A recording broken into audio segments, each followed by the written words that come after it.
Call for order, first reading.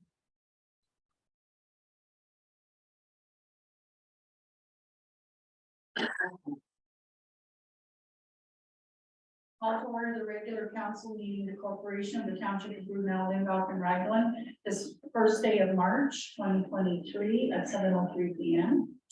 Roll call, Councillor Banks. Yes. Councillor Cockle. Here. Councillor Keller. Here. Councillor Quad. Present. As we gather this evening, I'd like to acknowledge on behalf of the committee and our community that we are meeting on the traditional territory of the Algonquin people. We would like to thank the Algonquin people and express our respect and support for their rich history, and we are extremely grateful for their many and continued displays of friendship. We also thank all the generations of people who have taken care of the land for thousands of years.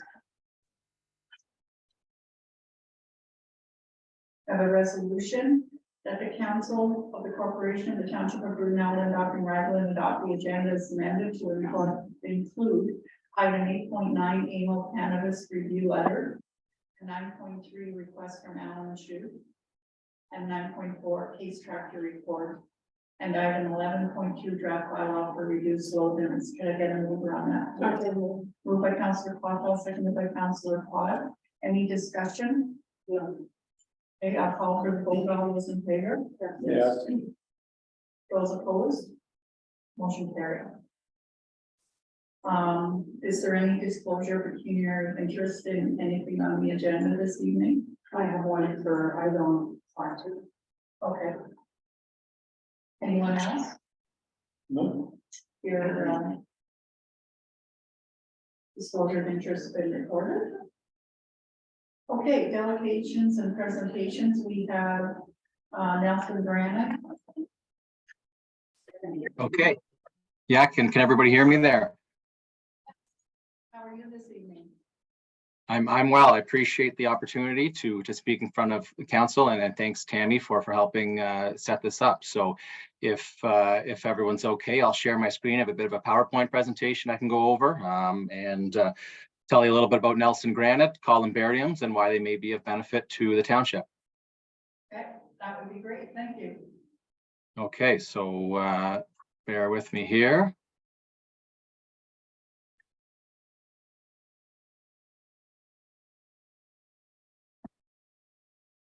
Okay, can you see that then? Homepage Yes. there?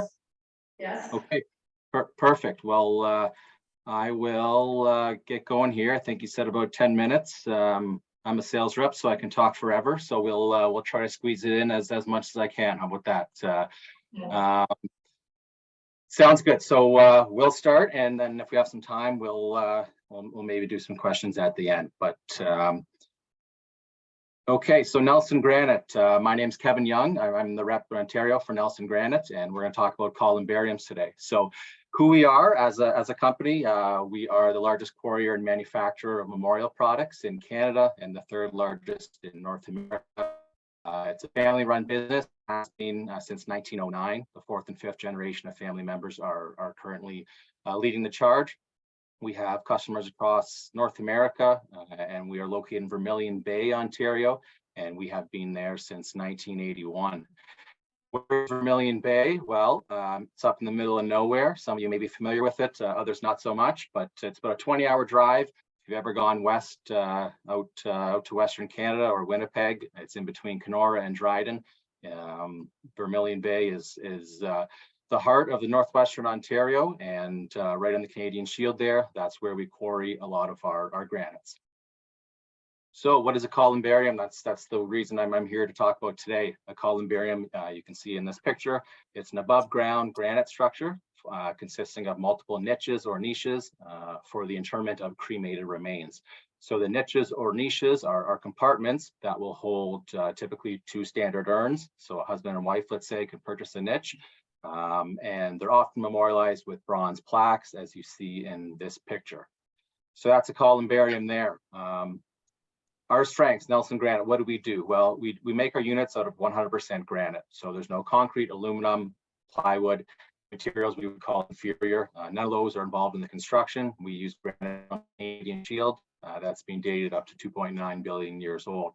It's our idea that our units are going to last a lot longer than anything out there. We are 100% Canadian, so all the grants we quarry in Northwestern Ontario, you're supporting the local economy. Our customers appreciate that everything is Canadian, not offshore, and we are happy to fly the Canadian flag, the maple leaf there. Some technical stuff there at the bottom of this slide, but our niche sizes are one of the largest in the industry. Thick doors is another thing. A common strength of ours is because we have the supply of granite, we're not afraid to maybe go a little bit larger, a little bit bulkier, a little bit safer, I suppose, than competitors because we deal with the rock every day. We also have a bronze plaque program that I'll talk about in a little bit that's quite popular as well. Each columbarium, each niche, the urns will sit on a 2-inch granite shelf, and there'll be a 2-inch dividing wall between adjacent niches. To access the niches, you use a tamper-proof Allen key, which is pretty standard across the industry. And you can see the bronze floral rosette there. You would open that to access the door and open the niche. There's also an option of a locking stainless steel inner door if desired. Here's a couple more pictures here, a few columbariums on the right. On the top left there, you see a few niches with plaques in it, and bottom left, just the interior of a columbarium niche. So why a columbarium? Why are they becoming popular? Why are a lot of municipalities looking at installing these? So obviously, I mean, many people will be aware cremation rates are increasing and have been for quite some time. They've increased about 50% in the last 20 years. And according to the Cremation Association of North America, they're projected to be around 80% this year across Canada and likely more in Ontario. So a lot of people are being cremated, and that's a big reason why. It's important for municipalities to provide services of a columbarium to the community. They are becoming essential services for a lot of municipalities. These columbariums provide an alternative option for cremation interments. They conserve existing cemetery land, and they generate revenue for the cemetery or for the municipality. There are a number of benefits from the columbarium for both the municipality and the community, and I'll go over some of those right now. So some community benefits of a columbarium. I mean, aesthetically, they're beautiful structures. They're above ground granite. They're above the snow, free from the weeds, everything else. They really draw your attention in the cemetery. People like that about them. They're very much, they really draw an attention and create a nice spot in the cemetery, especially if they don't have one already. Environmentally, there's a lot of people who are worried about or concerned about their footprint. I mean, and especially in death. What's the point of taking up a 4x10 plot, I suppose, when you can go into a small columbarium niche, a lot less space, a lot less footprint. The big thing for the community would be economically. I have a little chart here that kind of shows you the differences between a traditional burial plot and a columbarium niche. So on the left there, a traditional plot, so one casket, might cost $1,000 in a rural cemetery somewhere. Opening and closing fee might be about $500, and a monument, and we quarry and manufacture these all the time, they might retail for $5,000 or something like that. Compare that to a columbarium niche of maybe $1,000, and open and close fee of maybe $200, and instead of a monument, a bronze plaque of maybe $700 or so, you're looking at maybe $1,900, or a third of the cost of a traditional plot. So with a columbarium niche, you can inter 2 remains compared to the one of a traditional plot, or a third of the cost, sometimes less. And this doesn't include other pricey things like markers, vaults, caskets, funerals itself, etc. Some of the municipal benefits that you'll find with columbariums, you're providing this option to the local community, so they don't have to run down the road to a different cemetery to find a columbarium niche. You're giving them this option, in the local cemetery. Efficiency. This is a picture of a 48 niche columbarium. There's 24 niches on each side. There's room for 96 urns in that structure. That's about the same footprint as a traditional plot. It's about 4x8, 4x9 or so, about the same as a traditional casket plot. So where you could typically fit one full casket, in this structure here, you can fit up to 96 urns, 96 remains. So you are saving quite a bit of space in the cemetery. You might be saving 1/4 of an acre. With that comes care and maintenance costs. So you would save a lot more money. It's a lot easier to cut the grass around one of these than it is 48 tombstones. not to mention the potential of knocking over stones, damaging with the lawnmower, etc. And financially, so these columbariums can become pretty significant revenue streams, and we will talk about that in a few slides. So we do a program alluded to before. It really helps keep the memorialization of the columbarium clean and consistent. There's a few different options. I'm not going to talk a whole lot about them, but you have a scroll end and a vase end and a few different date options. And basically, when families purchase a plot or a columbarium niche, I should say, they will then purchase a plaque. The plaque is ordered from our website, sent out to the municipality, who can fasten it on the existing columbarium in some pre-drilled holes. So that's kind of what it looks like in practice there, those plaques. And we also have something that's quite popular called a memory wall. A memory wall, it's a way to inter people who are, to recognize or memorialize people who aren't interred in the local cemetery. So there are people who may have their ashes scattered on the family farm or the river, the cottage, or perhaps they were just buried in Ottawa or somewhere else. These cemeteries are a lot of small towns, or the historical records of towns. It's where people were, whether their parents, their grandparents, their great-grandparents, their ancestors are buried. And these columbarium end walls, the memory wall plaques, are a great opportunity to recognize somebody in the local cemetery, perhaps where their friends and family are buried, with a bronze plaque. Now, they might not be buried here, but with the plaque, now there's a record of that person in the local cemetery. So there's a lot of people doing genealogical history or genealogical research these days, and this is one opportunity to provide that option to the local community. And if the cemetery or municipality does take advantage of it, is an option for additional revenue as well. I'm going to go through a worksheet for a 48-inch columbarium, what your potential costs could be, revenues, and the like. So right here you see a 48-inch columbarium. It's morning rose with Arctic gray, so those are the colors you see there. And here's kind of a worksheet on the right. So that 48-inch columbarium might cost the municipality about $18,500, okay? Plus freight, let's say I'm estimating $2,000 at freight, maybe you're at $20,500. You're gonna wanna put a concrete foundation for this to sit on. You can go as big as small as you want for that, but in this worksheet, I've estimated about $4,000. And because these are heavy all granite units, you would need a crane or a boom truck of some sort to set it on the pad. In this case, I have that estimated about $1,000. So your upfront cost as a municipality might be about $25,500, or a per niche cost of $530. So how would you recoup that? You then sell the niches, you sell the door plaques and the memory wall plaques at a ballpark price or conservative price, let's say of $1,200. And whether you go higher or lower, that's up to you. But this is kind of a worksheet to show you how it would work. At $1,200 times 48 niches, you're bringing in about $57,000 in revenue. The door plaques, if you're marking them up, and a lot of municipalities will, to pay for administration costs and time, say at $175 a plaque, your potential is to bring in over $8,000. On those memory walls, you could bring in over $9,000 if you're marking those plaques up by a few $100.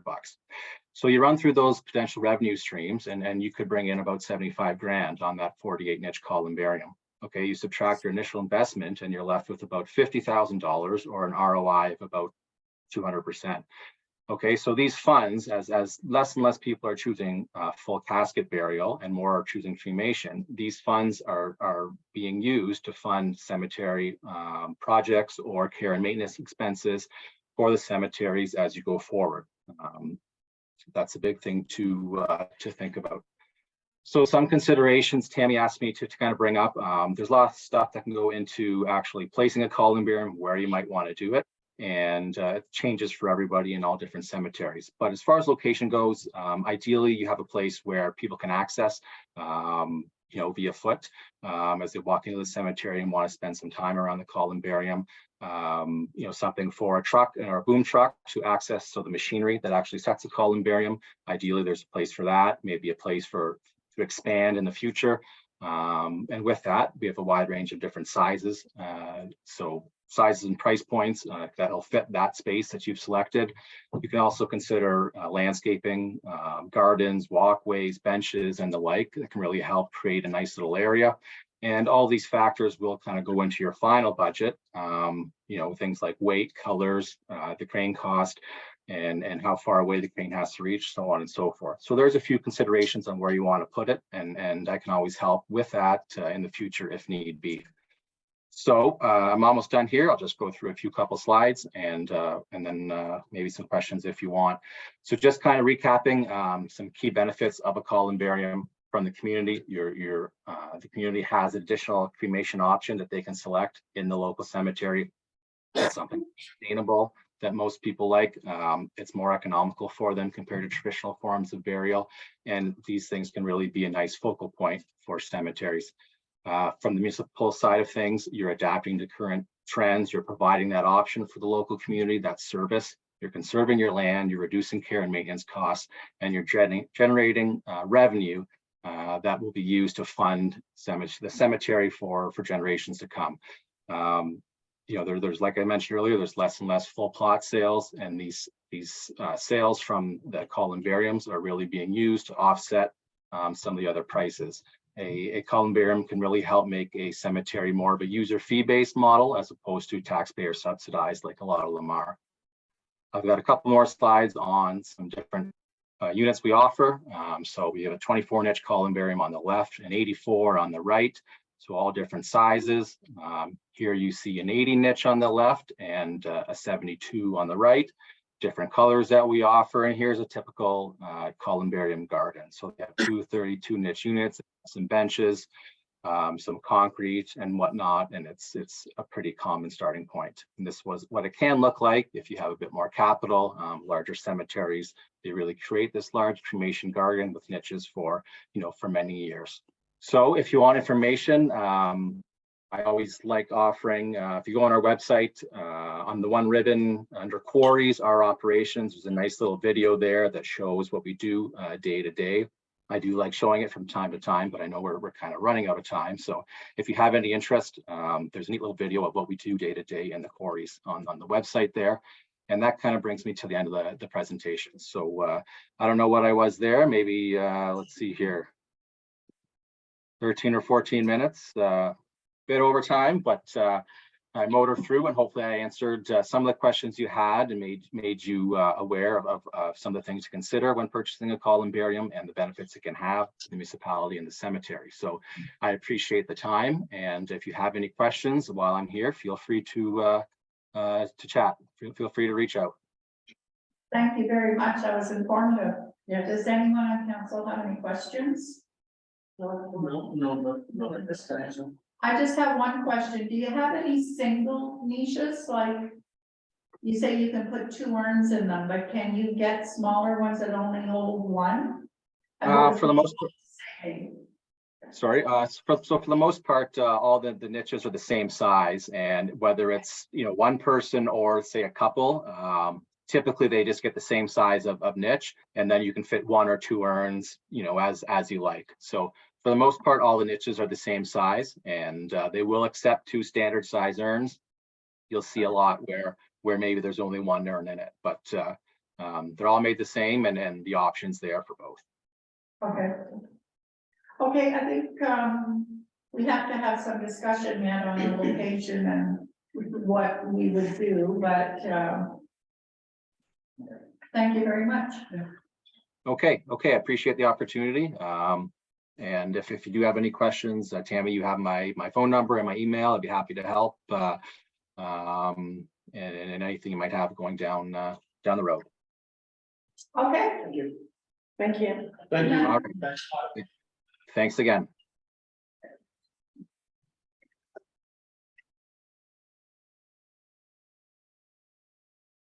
Okay, we have Peterson Pathfinders, if on. Yes. Okay.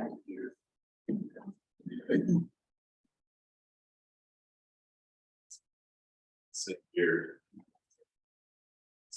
Show right where it is.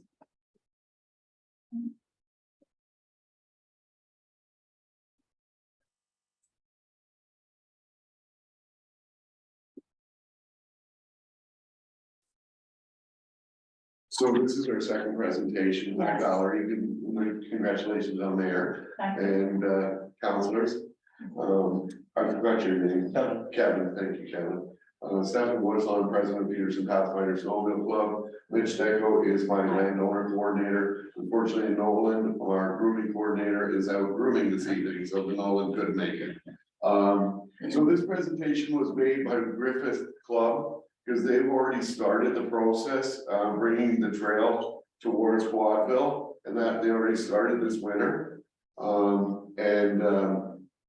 The proposal is to bring it up Highland Creek Road, to Addington Road, and to come to either the bottom end of Cameron Lake or come up Homestead. They haven't officially made the final decision which way they're gonna go. The proposed trail for us would be Jewelville Road, where our trail comes down to 170. And we would go along Jewelville Road to just before Chris Goose's property. And then we'll cross over to the landowner that owns the 400 acres there. Go through that trail that they have on their property already existing, it's gated on both sides. And then come out at York Road, proceed up York Road. And then the other three attachments were the PIN numbers for the property that is owned by BLR Township. And that's the unopened road allowance that comes out at Latcherty Road on the other side of Latchford Bridge. If the council would give us pre-approval, and that's all we're looking for. As I explained in the first presentation, if we get, this is the last link to link it all up, is this road allowance, which is basically right through here. So right behind Boundless and coming out behind Godlin's potato farm. Okay, everything else is hydro easement. So that would be an application with hydro easement in Toronto, with Hydro One down in their headquarters, and that's a formality basically. Once that is in place, then it is the application for the board of directors on the District 6 board, which is our club is a member of, one of 17 clubs in the district. Sorry, 14 clubs. And then if the board agrees to this new trail, then it will be put to the governors and the board of directors at the OFSC. At that point, if they all agree that this trail is viable and to put the money forward to produce it, to open it, and to do all the signage and the grooming and the brushing along the hydro line, then all the funding will be put aside towards it as a grant. And that comes from the Ontario, from MTO in our equalization payments and additional grant money that OFSC gets from the Ontario and federal and provincial governments. Because it is a BLR owned road allowance, we would at that point need to enter into a landowner agreement with BLR. And traditionally, with our regular 18,000 landowners across the province, it is an open-ended agreement. So basically at any time, if the landowner sells their property or wants the snowmobile club off of their property, within 30 days writing, they can have that trail closed. Okay, so with BLR, because it would be essential to keeping this loop open, this road allowance, we would probably go with a different landowner agreement, and we have OFSC as a legal team that would prepare a proper lengthy land agreement, because if we end up spending a couple $100,000 to open up this trail to bring money and economics to the region, we would want to establish that we at least have a minimum of 10-year or 15-year accessibility before that agreement would have to be relooked at. So that would be part of something going forward. And I wanted to make mention of that tonight, because if we were on the hook and then next year you said no, or another council comes in and says no, you know, it really would affect all the monies that were put towards making this a success. As far as the landowner agreement, once BLR would sign that, they provide you with the best liability landowner coverage insurance in all of Canada. OFSC provides $15 million landowner coverage for any snowmobile trail going through a landowner's property. So if a sledder gets hurt from a tree falling on them, they are covered. And I can let Mitch speak more to that because Mitch has a lot more with respect to the insurance side of it.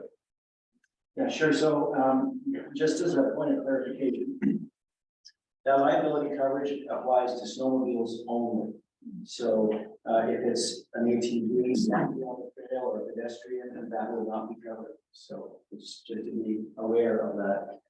We may, ask considerations about should there be exclusive use during the green season to the snowmobiles, for example, or other ways of managing risk on some of those trails could be a consideration.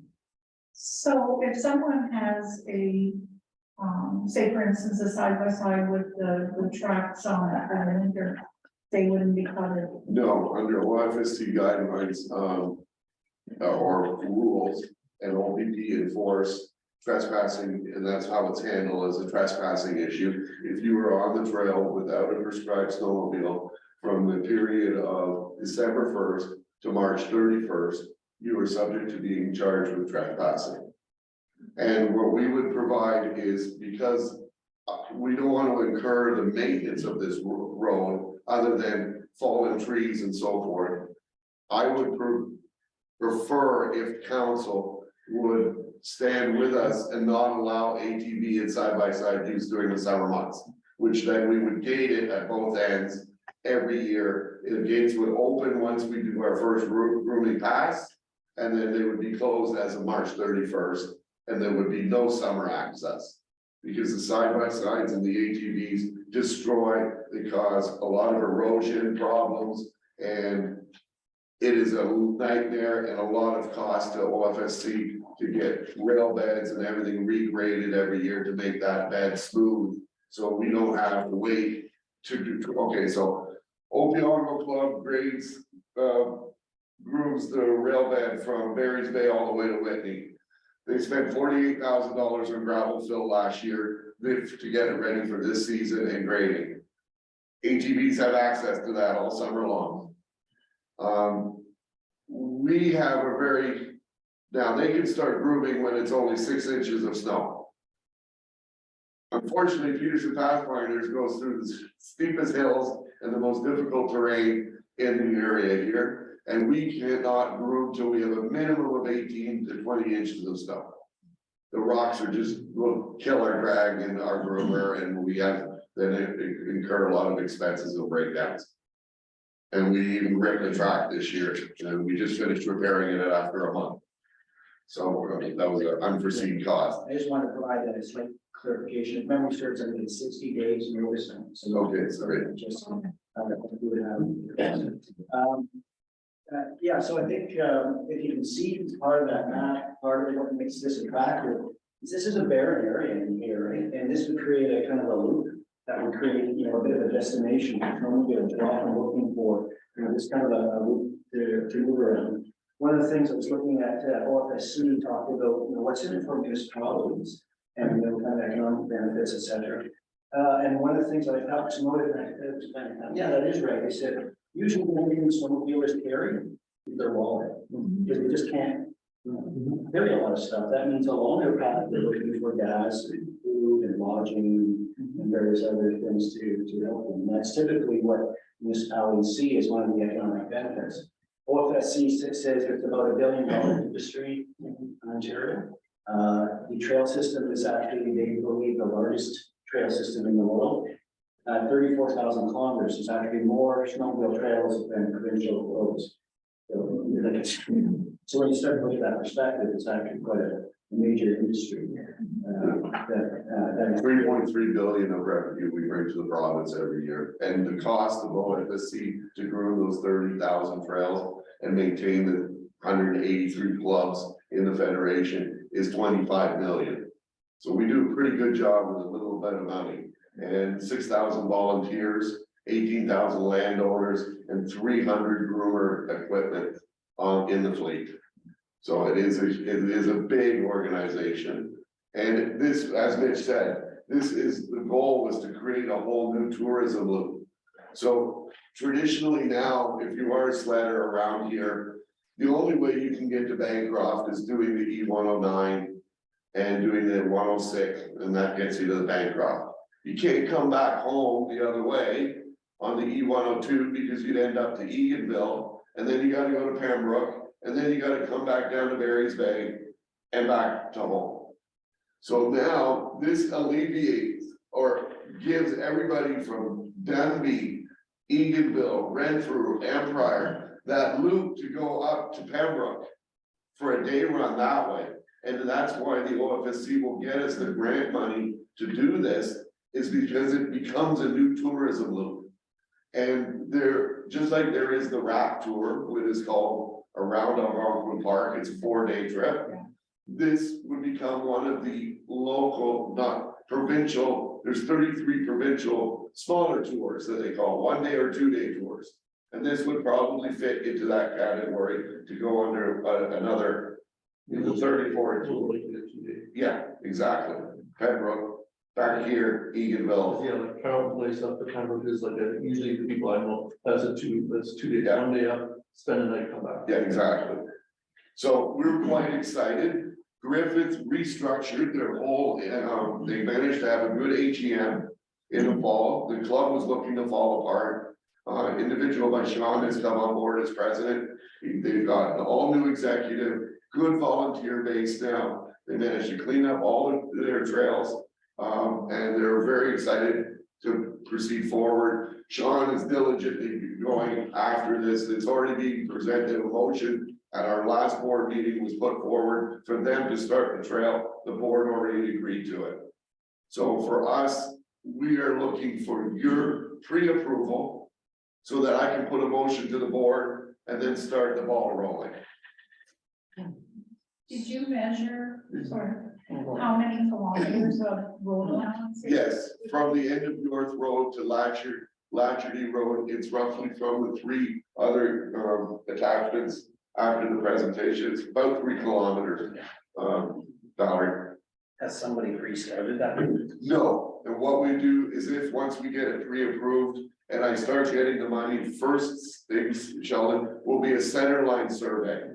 Because I wanna be able to go, you know, at points we're gonna have to, if that's the case. Yeah. And, with a center line, it gives us 33 feet on either side to work with. Yeah. Instead of doing it both sides, and then as the dozer goes through, I lose the line and Yeah. everything gets bunked up. Yeah. It'll get tendered to 3 local, excavating companies to do the work. So, we'll keep it within as much as I possibly can within the township, okay? So this way, and then the other thing Mitch came up with, which was a tremendous idea, might be some really good wood there. Which, if we get Gulix or Halliburton Forest to maybe take the wood and offset some of the costs. Or that wood could go to you because you are the owner of that wood. Yeah. And that would help out the municipality up front with some extra funding that you didn't see. Now, I know Iris has excused herself because it could potentially be a conflict. Okay. My thinking is that we bring the trail, just like it's done in Maynooth. The 106 goes across Highway 62, it doesn't go into Maynooth. There's a little separate trail that if you need to go gas, you can go into town. Yeah. And that's probably what we're gonna end up with a model like here, because we can't bring the groomer directly down the road. You guys are gonna, Jordan's gonna hate me, because the picks in our, okay, will actually damage the road. Yeah. So that's where we'll work. That was another question. Yeah, of I mine. was gonna ask the same thing, how are you getting from, Quadville to. well, how are you getting past or through Quadville over to Well, the Sean has figured out that if they go up now on Homestead Road and then come across the bottom end of Cameron Lake, we can get to Arlington Road, and they'll turn around there and go back. And then for us, we'll just go down to Homestead Road and click it into Homestead, which goes right along the entire river. So there's some options we're still working with, but the key for me, for our club, is that road allowance. If I don't get the road allowance open, it's then the water. Sean will end up, Just a concession. The road allowance, that's just a concession. Yeah. if you bring up the other, Jordan, the other, if you show Kevin was not here. No, it's on those other emails. I was kind of looking at the maps and I Yeah. just wasn't 100% sure if it was concession or what it was. So this is from Land Geo. So that's the actual, Yeah, that's what I thought. so that's Latcherty there. Latchford Bridge and Gulex. That's the road that comes right out. So it goes straight up and right up over top of the mountain at Boundless. And it's just, it just, the road, the York Road, when the township built it for Mother of Mercy, they just never continued the road. That was it. But you own it. It's a concession. It's a concession. So that's what we would open up. So then from Blatchford Bridge, you'd run along the highway with the. Yeah, Everyone easement, right? With the hydro easement all the way along. All the way up to. Now, if they're going to Homestead Road, we'll just go to Homestead, cross the highway there and go straight down Homestead Road. Which is a dirt road. Right. If not, we'll do hydro all the way to the back to Cameron Lake. The option is to go down that little road and where Dennis, So that. Blue Cliffs, So go down the private road. yeah, and then make an agreement with the landowner there that's having difficulty developing those properties there. That we would turn around the groomer there and just stake the lake. Yeah. And because we're not allowed to take groomers on the lake. The other option is if we could get right into town and turn around where the little white fences and they go on the trail down there, and I don't know whose property that is in the back there. Little white fence. Yeah, just before you come into Quadville, there's on the right-hand side, you'll see where the sleds go in and it goes into the back of town. Into the later. Yeah, And it moves. that's Gulex. Yeah, that's- So Grant, I know Grant quite well, and Grant probably wouldn't have an issue with us turning around there. Cause the old trail, the 170 used to go through Grant's house. Yeah. And Glenn was part of the club years ago, and he was trying to get the trail down to Quadville years ago. And I guess once you leave Quadville down to the Green Lake Road, you just try and follow the hydro line as much as Yeah. possible. That's right. So, yeah, coming in from the Griffith side, are you planning to just come up the Green Lake Road? They're thinking of coming up Highland Creek Road. Yeah. And then hooking into Homestead somehow, So, or taking Highland Creek right into Addington and then turning around somewhere there. so, right now the groom trail is on the Highland Creek Road. There is no groom trail there. Oh, there was, okay, so there's no. If we go back, Just the groomer is in, somebody dropped their groomer there. we're doing a test run. Yeah, okay. Okay, so, if you go back to the previous PowerPoint, That's what I was trying to understand that. I see where the groomers left. yeah, I was trying to figure out where you were gonna go from there to connect up. so what they've done is they're gonna do just a circle loop here for now. Right? That's what they're doing this year. That's kind of the Highland Creek Road, right? That's part of Highland Creek Road, and then this is some other line road. Yeah, yeah. And then this is where Highland Creek Road comes out. And that would be at Addington Road. Yeah, that's the road that heads over then to Cargus's Lakes. That's where the groomer's headed. Yeah. That's where it was brought. Yeah, Yeah, that runs over to the two lakes where the township, you know, where you guys do the turnaround there, the first lake. Yeah. So that comes out there. That's what we're, so worst case for us is that we would turn right here on that road, right? And then we just stake the lake and then we come across on the lake. so then where do you come out from the lake to get to town? That we'd have to figure that out. I have to go down to the lakefront and see where, is there a boat launch there? It's all private. It is all private. Yeah. So I might have to talk to Dylan and his dad. Because I think they have land on the water Yeah. Gary. there. Yeah. They'll plug it. Yeah, Dylan's boy. So you were planning to use Homestead Road as, No, we weren't. We were trying to get it, Valerie, right to Quadville. That's the plan. That's what I really want to do. yeah. But if I got into hurdles, with, possible, there's maybe not enough room across somebody's driveway, or there's a ditch there, that we can't get over a culvert Yeah. without putting a culvert extension in, Yeah. So we try to make it as easy as possible with the least amount of cost associated with it. You run the easement in the ditches up from Lashford Bridge, you can get to the Milliard without too much trouble. Pretty much. Well, yeah, you have to cross the North Milliard, but I mean. Yeah, I might have to cross the highway a couple of times.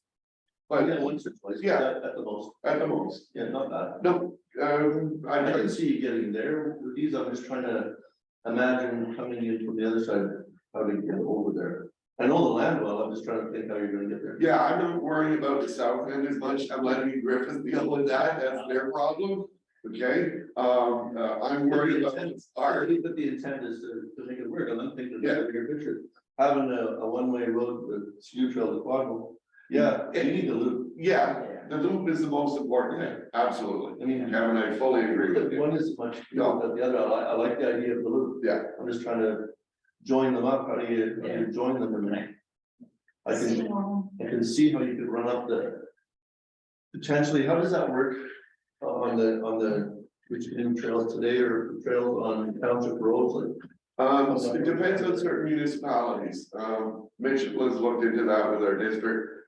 Certain municipalities require an MO, but because sleds are licensed and insured, we can ride on the road. Right. So we really don't need a landowner agreement. No. The reason for the landowner agreement that I want to establish with CLR is because if we spend the money to open up that concession and the township gets the benefit of it, I want some security that the club is gonna be in I place. fully Yeah. get that. What about the other pieces in between there to ensure you don't lose That, connection? as well? okay, so that's the other thing. If that landowner from Peterborough that lives in front of Goods's property does not want us to utilize that trail, well, guess what? That York Road landowner, easement continues right to Jewel Mill Road. Okay. So we could open it up again on the other side, straight shot. Yeah, okay. And now, okay, it's gonna cost 400,000, but so be it. But I think the landowners on both sides there would probably agree, we'll maintain the trail for them, we'll keep it gated. And let us use it in the winter when we have a God's blanket on top of the earth and we're not destroying the ground. And this way, I'm not gonna put a road, or the township's not gonna put a road in beside your property. So I think that's a good selling point. Okay, so does anyone have any questions for them? How is, just one more thing for me and I'll stop talking. How is it going with the Griffith folks? Because it's important to know that they're really. They're- wanting to get there. as well. They're very dedicated, and because they have a whole new executive board in their club, they got rid of the individuals. The district got involved in their AGM to get everything straightened out. They put out advertising in the area for volunteers, and they, they really went after, and they got a good base now. They cleaned up everything on their own from the storm because they didn't get grant money for that, for the cleanup. And they spent, I think, 2 full months, October and November, just going crazy. They managed to get their trails in immaculate shape, so, I gotta give my hats off to Sean. He's done, his crew's done an amazing job. And if I may, I believe the position of the district and OFC is that they want to see that link. If they want to fund it, they Yeah. want to see that link. So I don't see this going forward very easily if it's not. If it's not a lake. So what is it that you were expecting from us tonight? I know you're probably gonna have to sit amongst yourselves and discuss it, so I'm not really looking, I'd like something in writing to take back to the district board. That would say BLR Township is in a preliminary agreement with Peterson Pathfinders to proceed forward with all the steps necessary. And if everything comes into place, we would grant Peterson and District 6 the authority to open up their road allowance at our expense. Do you have any other municipalities that you have agreements with? No, we are just with BLR with the one. No, we don't. Sorry, Valerie, we don't. With MV in Marys Bay, we don't have any agreements with them. Okay, Only private landowners. And we have about how many? 30-ish. you prepare the agreement at the association's cost, is that what you said? Yeah, what would happen is the landowner, if you don't want to sign, I don't want you to sign our standard agreement because it has. You can put a fixed date, it opens this date, and this date, but it has no protection for us that if within 60 days notice, new council can say, Peterson, you're out. So I would like to, if we do go forward, that I get the OFSC involved with their department to write up a proper PLR OFSC landowner agreement that would pertain to a minimum of a 10-year or 15-year. I don't know if you call it a lease or something. Yeah. MOU. Yeah, and I have an MOU with Metro's property, MTO's property around the corner at Finch Road. For that 1.5 kilometers, it costs us like $1,200 a year. And in fairness to the club, I'd be in the same position you're in if I was sitting in your chair going, well, we can't make the investment without some assurances that we can potentially recoup the amount of money that's gonna cost to stand this up. So. The agreement part then, so you would prepare, we would get a check out by our legal Oh, absolutely. representation, I mean, we. Would be silly not to, because we are representing our ratepayers. So I guess then we will discuss it. And if I can have an answer before next council meeting would be ideal. We are doing our year end is March 31st. We do our AGM. We just did our club meeting last night. Our next club meeting is April the 12th. So I would like to be able to present this to at least our club by April the 12th. Then I can go to the board, because I'm on the board for District 6, and we can start initiating the process. Because if I want to get this done and open for next December, we got a lot of work to do.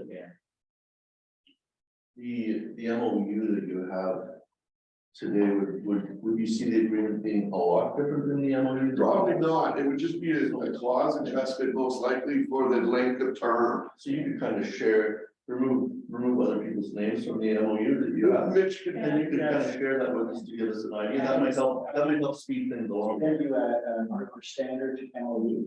send it to me, I'll fire it to Tammy. And, right now, I think what you were saying is the only thing would be, just the assurance of the duration. Well, yeah, term, but I mean, Yeah, some. Well, yeah, we have a 10-year with a 10-year renewal, something along those lines, right? And to answer your question, some townships do actually just use the standard MOU. Yeah. I mean, MOU is a really lot. Exactly. It was all I have to see lawyers, so we spent probably a lot of money getting that done, right? Typically, an MOU protects both Yeah, parties. exactly. Yeah. So, no, I just want to thank everybody and, No, I like the enthusiasm that you guys bring. It's good. It's nice to hear. Good presentation. thank you. We have a great bunch of volunteers, like, Well, it's volunteers are key there. yeah, absolutely. There's like a month rebuilding our business bullying. Mitch, myself and Rod, we got it, Dolan got it running and we got it out back on Sunday for the first grooming run, because we had the district spare, the Tucker, and the Tucker can't go up the hills. So we've had to shorten our grooming runs. So Mitch, Nolan goes out Monday night and he calls us, he's like, you guys better retorque all these bolts down. 900 bolts we had to torque at 90 pounds.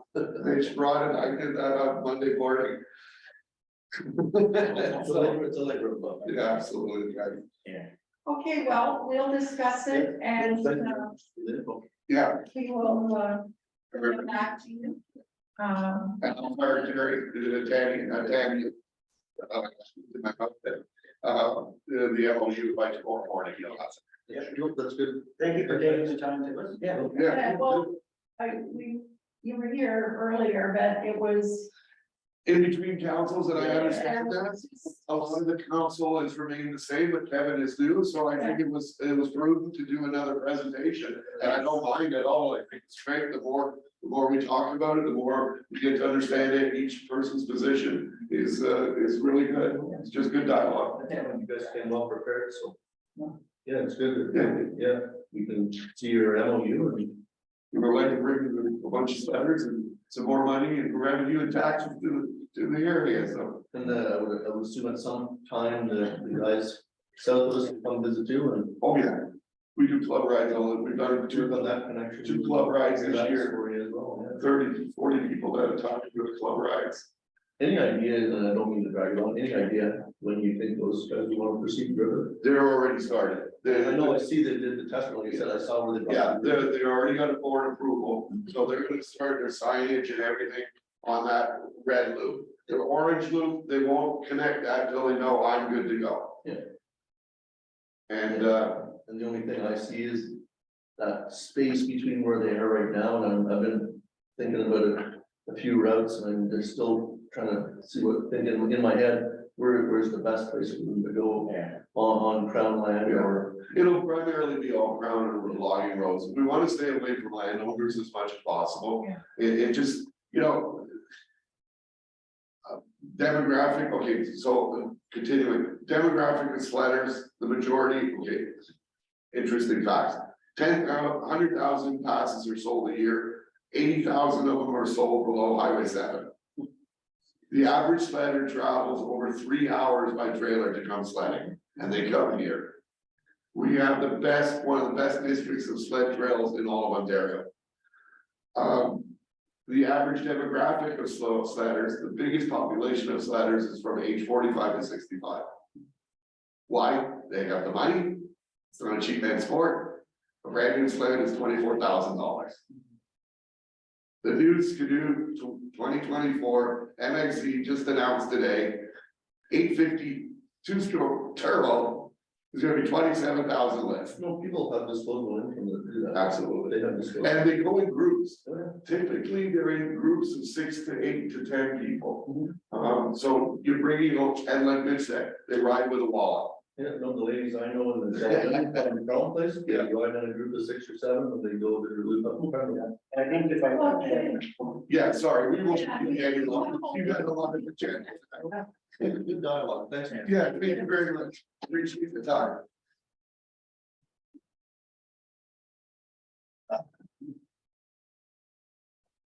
Great rest of the evening. guys. Yeah. Thanks so much. Yep. Thanks, Don.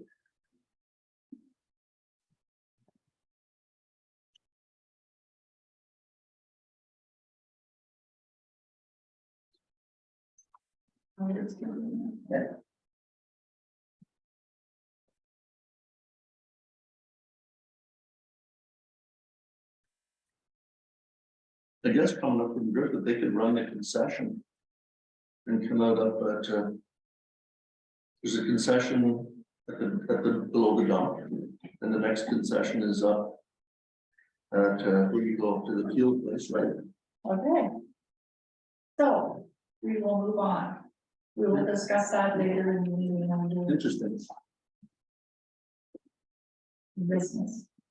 Okay, we have a resolution that we, the council of the township of Green Island, Dock and Raglan, hereby adopt the minutes of the special council meeting of February 1st, 2023, regular council meeting of February 1st, 2023, and special council meeting of February 22nd, 2023, as presented. Could I get a leader on that, please?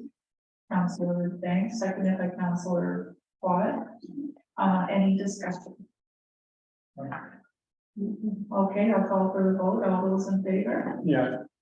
All those opposed? Motion carried.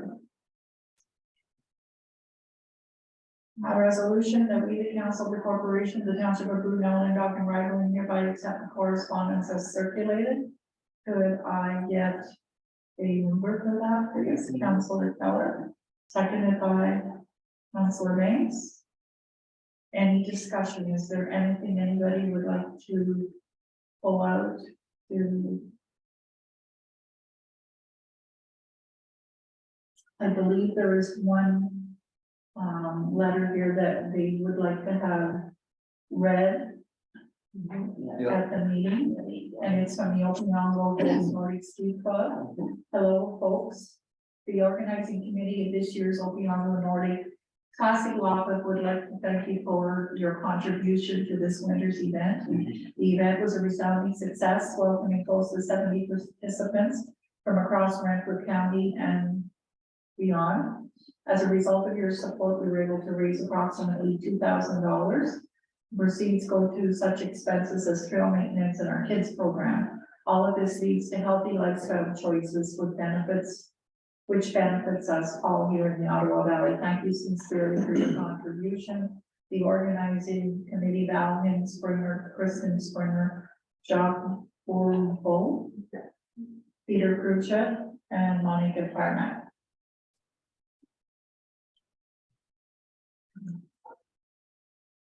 And there was also a letter of thank you in there to our fire department from MV for their assistance at the fire in their municipality.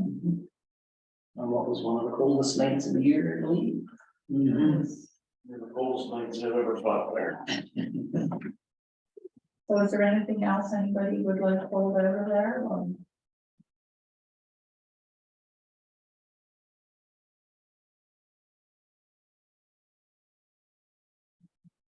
No, other than it's nice to see the two letters. Yeah. I would like us to deal with the county of Huron. Call to action for the review of the Cannabis Act. Somehow municipalities are being lost in the loop when there's discussions or anything.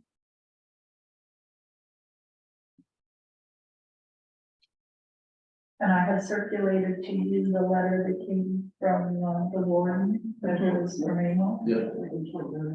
Yeah. Could we refer 8.4 to 8.9 then? To deal with it all together? Yeah. Okay.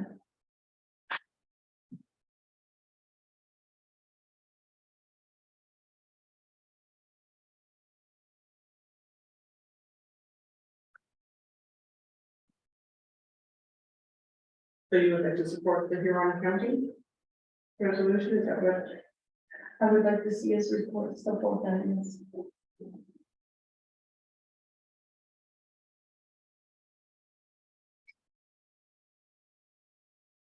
Wednesday? Yes. You know, the township should be kept in the loop. I didn't get to look into it too much when I was here, just going through files and that, but it doesn't seem like if there's license issues, that there's any contract with the municipalities.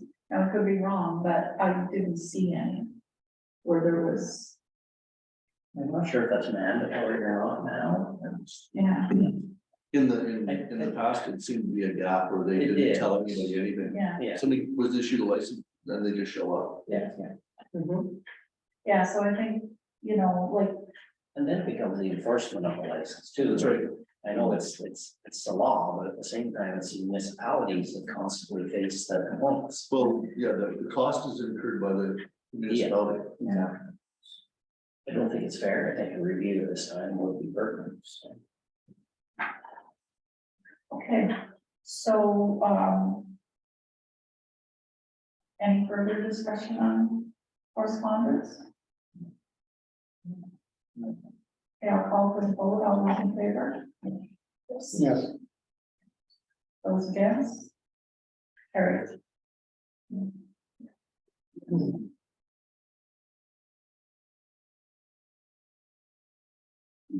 Yeah, not that it'll ever change anything here, but what would be nice to see is a pass down of some of the tax revenue to the municipalities to help support the cost of that.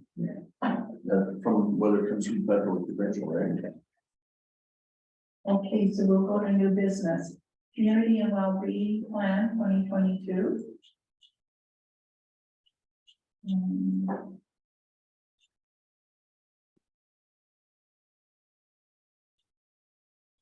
We have a resolution that council, the corporation of the township of Brunel, Lindau, and Raglan adopts the amended Community Safety and Wellbeing Plan 2022. And that's to include the township of Lawrence Valley. Can I get a mover for that, please? Okay. Moved by Councillor Coppell, seconded by Councillor Banks. Any discussion? Just trying to look here, on the contacts through the municipality, we'll probably have to update the individual on that. Or, So I think at one time when this was adopted, the group was made up of different clerks and deputy clerks. From municipalities. I'm not sure if that's changed or. that was the ones that contributed to the plan. I questioned that. Yeah. And Michelle was the clerk at that Yes, time, and that's she why her name is on there. Okay. Yeah, so I didn't know moving forward, but that group would be. Yeah. But anyway, we'd have to change staff members or no. Yeah. That was the reason her name, because I had questioned Mara on that. Okay. So they will be setting up a meeting. Yes. Yeah, and who is it gonna be made up of? Who's gonna be the members of those? Could be the clerk, so we, use,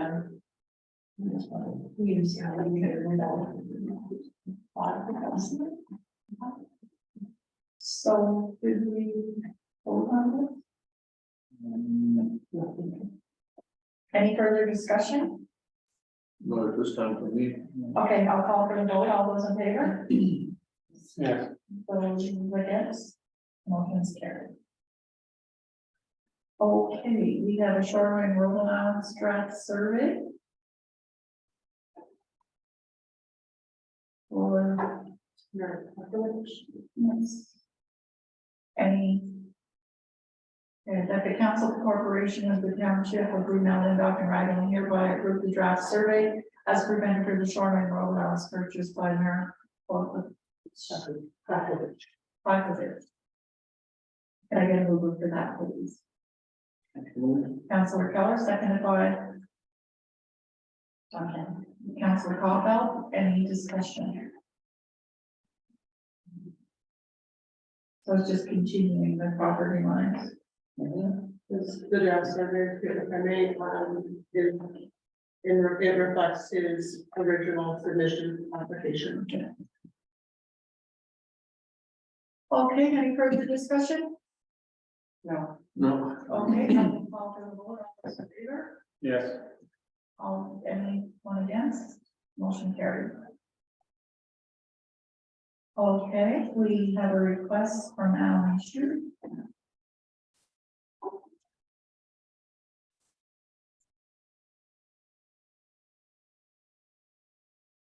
And there's a diagram there. I'm gonna give a little bit. Yes. So Frank did, had I can't remember how many year, agreement with a previous landowner to access his property that is now over. He was looking for a new way to securely access his property, so him and Alan got together and are requesting the use of that road allowance to access their properties through a development agreement. And they just wanted the council would be in favor on that and how to proceed if you are. Do we have a bylaw or a policy on someone wanting to use, I don't know, for road allowance for access to a property? Okay.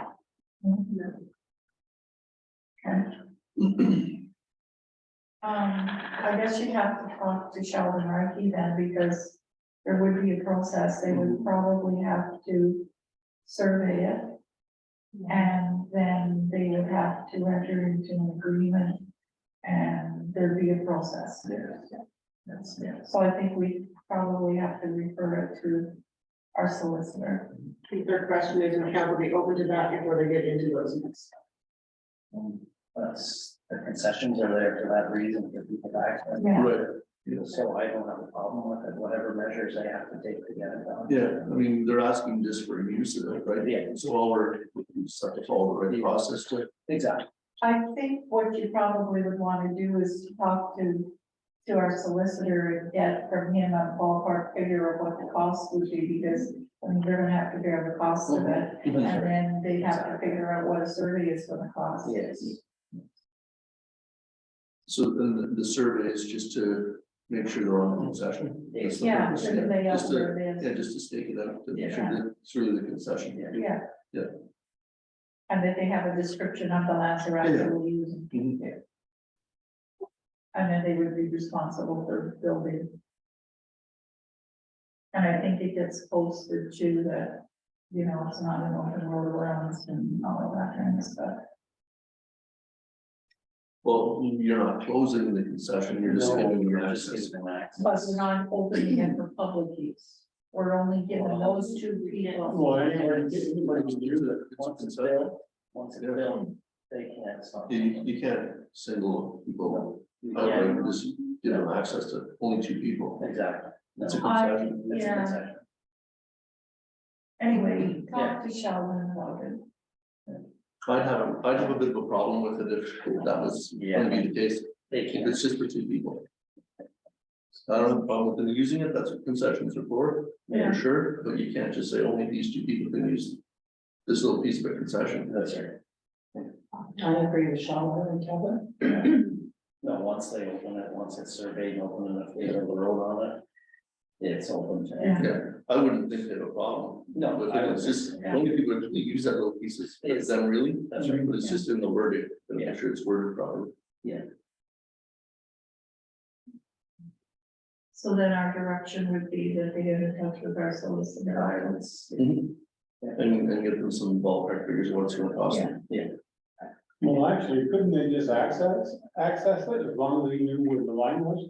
Well, how do you know for sure where? it Yeah, I is? know, I'm just saying, as long as they knew where the I line. think they're just trying to do their due diligence. and Oh, not yeah. cause Yeah, but I'm just saying, like, It's- we can't stop them, but as long as they know where that line is. But there's a process. They could walk to it. Well, that's what I mean, But yeah. if they wanted to put a laneway on They it, want- That's they different, can't do that, that's what they're asking. Yeah. They have to get an agreement with. Mhm. that's right. It's just following the process to Exactly, yeah. keep everybody I'm sure. out of trouble. Okay, And it helps them understand who to spend the money that they can do it. Yeah. Before they move ahead. okay. Case tractor report. Oh. That the council of the corporation, the township of Brunel and Dock and Raglan accept this report for information purposes only. Can I get a move for that, please? Councilor Paul, seconded by Councilor Banks. Would I ask? Through the mayor.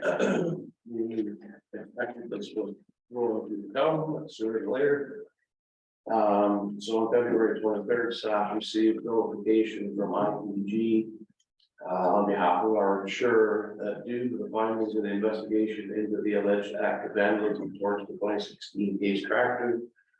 That no act of vandalism could be found, and that a mechanical malfunction caused the loss. Our insurer does not cover mechanical losses. Staff have asked for a second opinion on the determination, as there was no explanation in the report as to why the fuel tank was empty.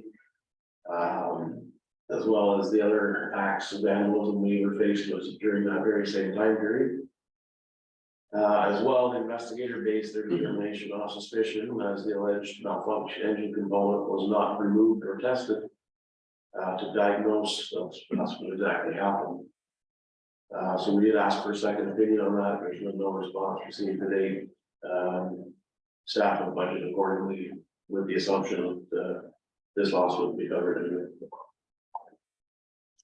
What's it been that? So. Is there any other discussion? Well, to push it back on insurance, we'd have to prove otherwise. They're not willing to do a second. No, they don't want to invest anymore, they've made their statement and they're gonna stick to it, and it'll be on us to prove otherwise. Which. Might be hard for tractors than Yeah, somewhere else and taking them apart potentially and looked at. So we're probably afraid. Okay, so could I call for a vote on that? All those in favor? Yeah. Opposed? Motion carried.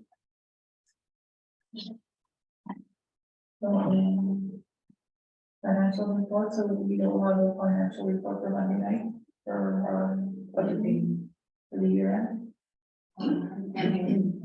But you should have a computer.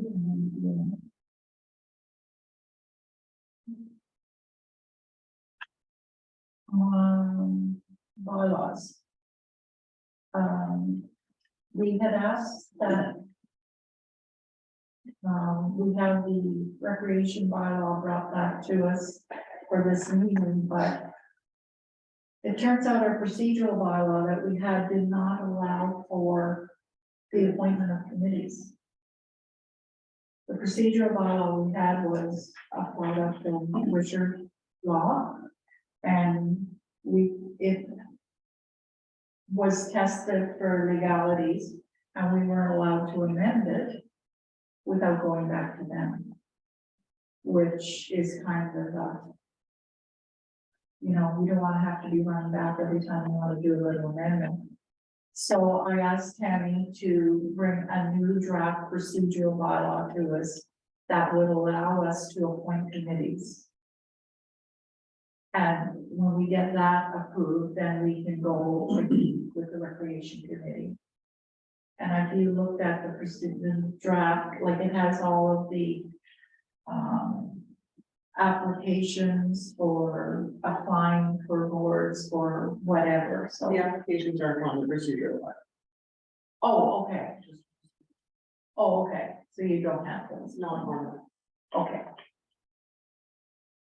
So I don't know if anybody had reviewed it, if they have any questions.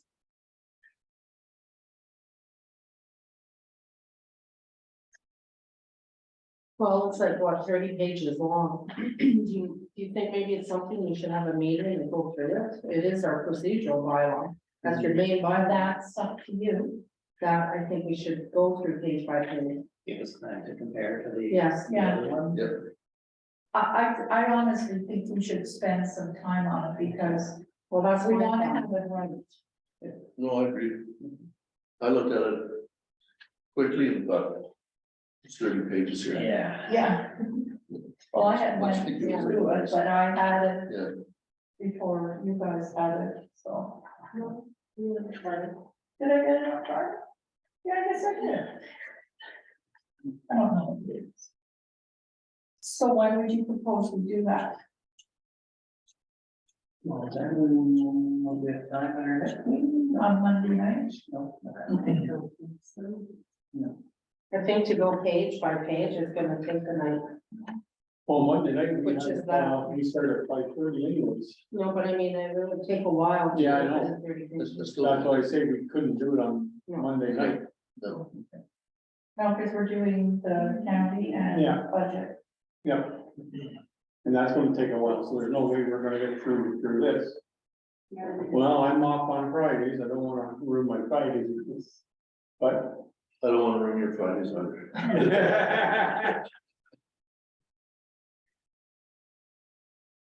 Feasible for all of council to go through it, make your notes, send me an email, I can put it together.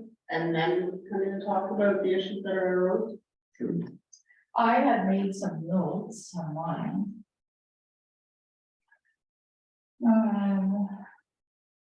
The meetings shall automatically adjourn at 11 o'clock. I think 10 o'clock is lots late. After 10 o'clock, you're not making very intelligent decisions or nothing. Cause you just wanna get out of there. Yeah, That's, you yeah, know, and that's not a good thing. Could we get a paper copy? I can, go right after the meeting, do that. Yeah, I just find it as easy to lay a paper copy. Yeah. I don't want a paper copy of that Do you want to one. take mine and stick it in the machine? I know, I can drop it into the after. Okay.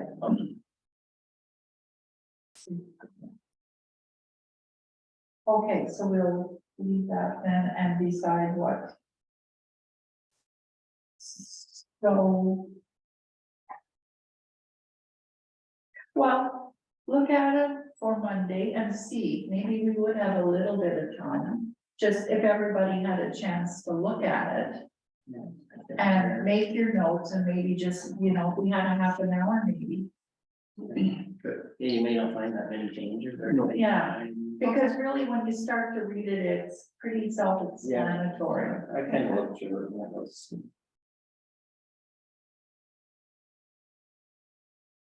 Because it tells you in here then how the committees will Yeah. be set up, and it gives us the opportunity that if we wanted to set up a committee, like Yeah. if we wanted human resources committee, we can do it. We don't have to go back and do resolutions and see where our authority comes from. And it gives the directions on how committee meetings will work and how, like what the rules are, and it kind of tidies everything up. And the 6 committees that they do have listed, we may not even need all of those listed. Well, we don't, but they're there. If we do need them, Then You can refer to yeah. Establish them, you made. Yeah. But to have committees for us is only extra time for council members and extra work for staff. That still comes to a meeting and is discussed with council, so it doesn't really make sense to duplicate. Or no.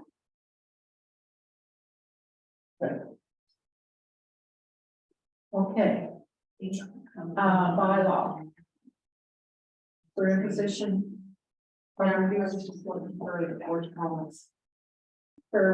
roads. We want to ask what the in the council training. I just want something to compare to. This is a bylaw from. So today marks, previous full season. Yeah.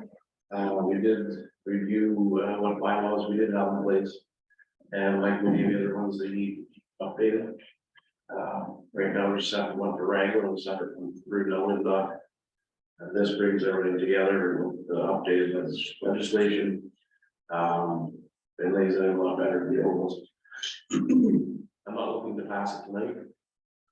It's looking at the weather, I think we're safe for a little while before we need to impose restrictions. So if we could pass it, Monday's meeting, that would be ideal. Yeah, because we haven't had a chance. Yeah, we're not a chance to review it.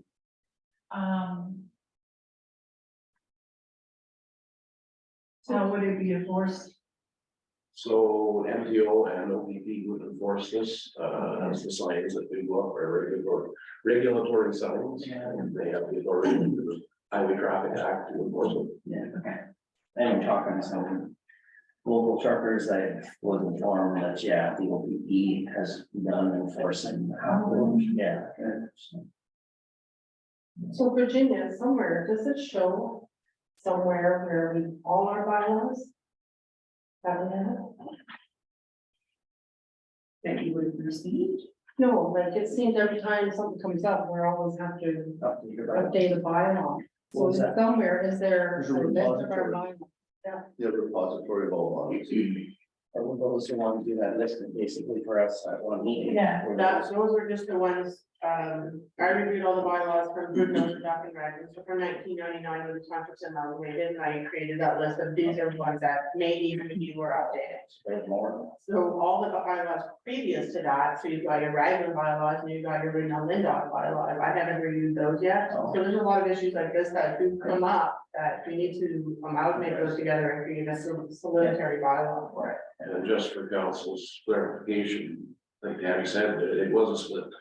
One township. Oh, One township, and then one was from 1983, the other one's from Yeah. 1987. So it's, well, our zoning bylaws are still down the window. Yeah. We can talk to Bruce about that on Monday night, Yeah, he should be able to give us an idea of when. where we are standing. So there is, yeah, so there is a repository, it's just not online. Yeah, everything got, when it all got digitalized, I have a list of everything. Other than that, it was going to the books. Yeah. And flipping through everything. But I do have everything. So the repository is online, It's not available online, no, but if you want to see it, you come to but it is the. digital. Yes. Okay. So is there some way to have that list and go through it and say you have to update this, and print the list? I can print the list of bylaws. The problem with the procedural bylaw was that before Anne brought that here. Yeah. And it was passed. It served the purpose of it. It served the purpose at the Exactly, time. because it was in need of updating. Yeah. Severe. Yeah. So, And, you know, but there was nothing put in it about committees, No, so we didn't have committees, Mhm, but that's right. if we want to start a recreation committee, we've got to have Yeah. the bylaw to be able to authorize it and to And set that one was done. we don't know. So. And maybe we can give them these other things that you can, and. Before the Because, application, that's all. yeah, because that really, it is really good, the application forms and explains how they work. Okay, so that's, we'll bring that back on Monday night then. Closed session. Do we have a closed session tonight? No, okay. We need to talk about Peters and Bell Hunters. So just like, go with a friendly amendment to the agenda. We, yeah, we said if they were here, we would discuss it later.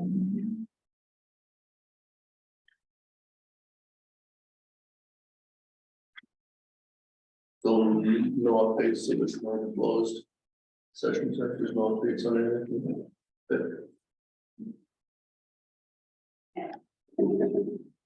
Is that where?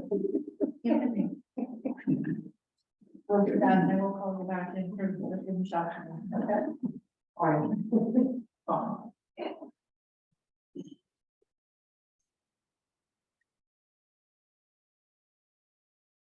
So what's everybody's feelings on this? So preliminary approval doesn't give approval. Preliminary approval basically lets them do their field work to see if it's actual. You know, Well, yeah, at they that gotta go point in back time, we're not yeah. committing nothing and neither are they, but they need that to start their groundwork. Well, to go back to their organization, they're greater, the larger organization, to see whether they can Yeah, get approvals to move forward. yeah. Preliminary approval from us. Is just giving them the option to go to their own organization, see if they can make it happen, Yeah, because they need funding from the organization. to Yeah. do something. And they're getting to the time crunch now. with the Exactly. year Yeah, end. oh no, they're running the time, they wanna do all that work, they gotta start, yeah, they gotta get at it, see whether they can get funding, exactly, or they'll lose Yeah. they lose a whole year. exactly. The only thing, what about that gating? Now, does anybody use that part for four-wheeling or anything like Well, that? Well, there's. no, it's bush right now. It's bush right now. Okay, so, no, I'm just saying, like, There is. people are, if they're four-wheeling, like, I don't know, I tried to look where it is, and it's kinda hard on that. But I mean, when he started talking about gating each end. Like, there's no way nobody has ever, like, putting, like, a four-wheeler trail through there, like they're using it for. If they did, it'd be, they don't have permission. No, No, No, they don't have permission, but. yeah, Yeah. exactly. But. There again, if there's people using it. But the thing is, if there's people using it, it's probably people that have property on either side of it. That's right. Yeah, they're crossing. So the road, they'd be the only ones that have access to it. It's not like you're creating new access, I know we'd like it. I guess. That's one thing that we have to be asked of. Our solicitor wants to, I think it's ours, we can do what we want with it, Yeah. so. Like, I have no problem with them doing, doing them preliminary approval at this point in time, we still have to get final approval. They gotta do the field work and see if it's actually workable. Yep, I mean, when you look at Charity Road and you look over that mountain up to the end of the earth.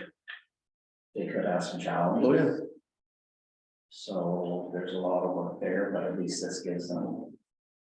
gives them a chance to look at what it might cost to Exactly. pull it off, right? Exactly. If they can, If they can. because they need to do that I walk. mean, if they're gonna have to drill a blast somewhere, Well, it could be expensive for it them. could be very expensive, right? So around that. Is it mostly crown land around that concession or is it private? Some private. and some private, yeah.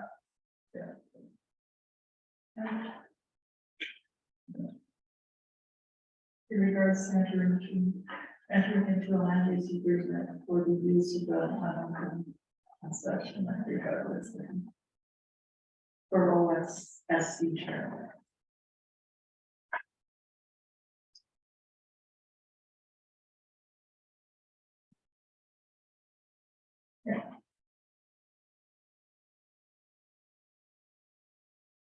I definitely see the benefit to the clubs for sure. Yeah. Locally, it may drive some revenue. It's not gonna be big revenue streams because there's nowhere for people to stay. We don't have hotels or motels. That would be. There'll be some residual money spent, you know, in Quadville at the store. Yeah. Outside of that, there's not many places for people to spend money. Unless there's another business springs up. Yeah, it could spring up from it. One never knows. Yeah. I mean, it's been talked about since, I'm trying to remember how far back, in the nineties. There was talks about trying to get things joined up or a loop into Quadville to go with the Cumbermere folks so they could loop down, but never happened. There's It's an big opportunity. business. Yeah, there's an opportunity maybe for those guys to make it work, and I know the Griffith folks are doing stuff. I mean, I looked at the groomer, like they dropped the groomer just outside of Brayden Carri's Lakes. That's what I was, when I looked at that last week, I was thinking, well, okay, so it's, they're not grooming, they're just testing. Yeah. They're testing the waters to see how good it's gonna be for you, because, yeah, they're right there, and they could come all the way through if they wanted to go concession. I guess they could concession their way through the bush. Yeah. I was thinking private, you can get right to Quadville, but then there's a chunk of private to get across, but you could do the concession, get across the private. It was on the way. Yeah. So they could make that loop, like they'll be able to make that loop pretty easy to join Griffith. Yeah, if they can get across the Carcass Road and then, you know, come out. Oh, it's Crown Bridge. Send my Windhoek Lakes and then end up with my place and. Well, you can Down.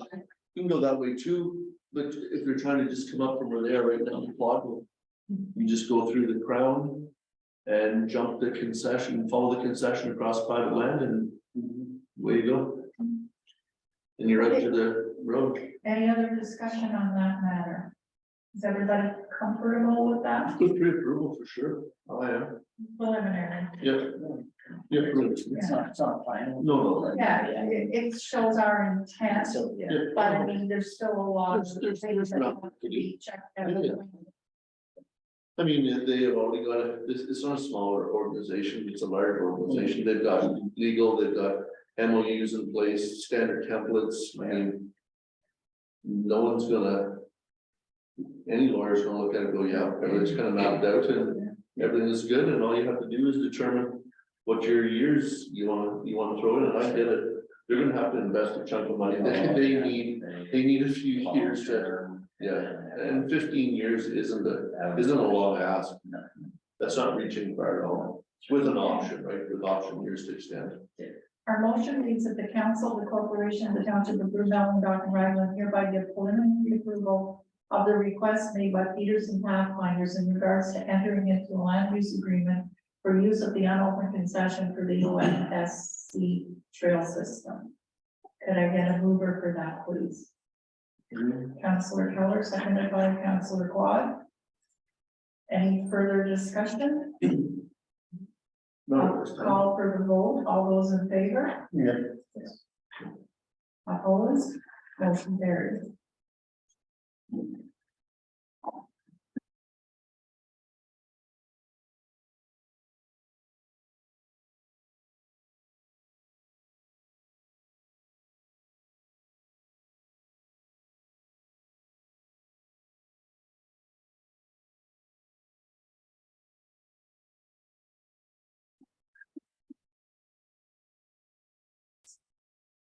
I have a motion that we, the council of the corporation of the township of Brunel and Dock and Raglan, hereby adopts bylaw number 2023-15, being a bylaw to confirm the proceedings of the March 1st, 2023 regular meeting of council. Could I get a mover for that, please? Councillor Coyle, seconded by Councillor Banks. Any discussion? Call for the vote. All those in favor? Yes. Opposed? Motion carried. I have a motion that this meeting adjourns at 8:32 p.m. Gonna get a mover for that, please. Councillor Banks.